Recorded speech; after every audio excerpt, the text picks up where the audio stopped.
થઈ ગયા અહીંયા કન્ફર્મ આવી ગયું. તમારા રેશન કાર્ડમાં જેટલા નામ હશે ને બધા નામ અહીંયા દેખાશે તમને.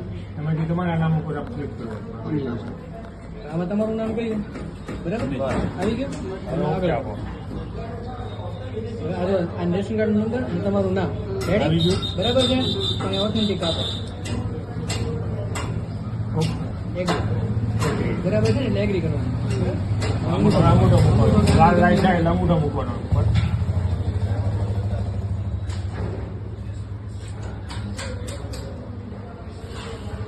આવી ગયો લઈ થઈ ગયું. હવે જો તમને કેટલા કિલો ઘઉં મળે છે? 14 કિલો ઘઉં અને 21 કિલો ચોખા તમને મળે બરાબર. અત્યારે છે ને હું એક એક કરી નાખું છું બે જગ્યાએ. તમારે કઈ નથી કરવાનું, તમારે સીધું અહીંયા વિતરણ ઉપર જ કરવાનું છે. કાલે તમે કરો ને આ તમારો તો ડેમો માટે થઈને 1-1 કિલો જ કાઢીએ છીએ. કાલે નતર પછી એ જથ્થામાં તમને કઈ નહીં મળે.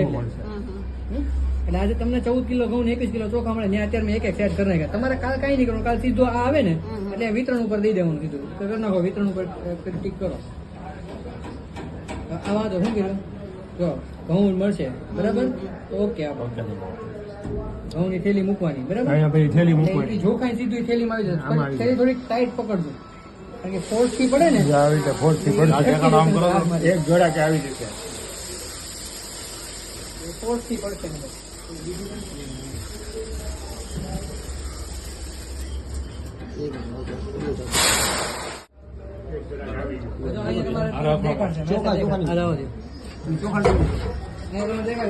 ઘઉં નું થઈ ગયું થઈ ગયું. 1 કિલો ઘઉં નું વિતરણ થઈ ગયું. પછી ઓકે આપો ઓકે આપો ઘઉં નીકળ્યા પછી ઓકે આપવાનું. એટલે હવે તમને ચોખાનું પૂછશે બરાબર. ચોખા માટે ઓકે આપવાનું થઈ ગયું. જોખવાનું ચાલુ થઈ ગયું. પાછું થેલીમાં જ પડી જશે.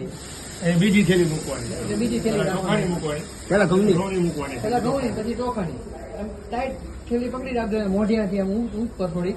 એટલે છે ને તમારે વાંધો ન આવે. ફોર્સ થી આવે. આ ફોર્સ થી પડે જ ને એટલે એવું થાય.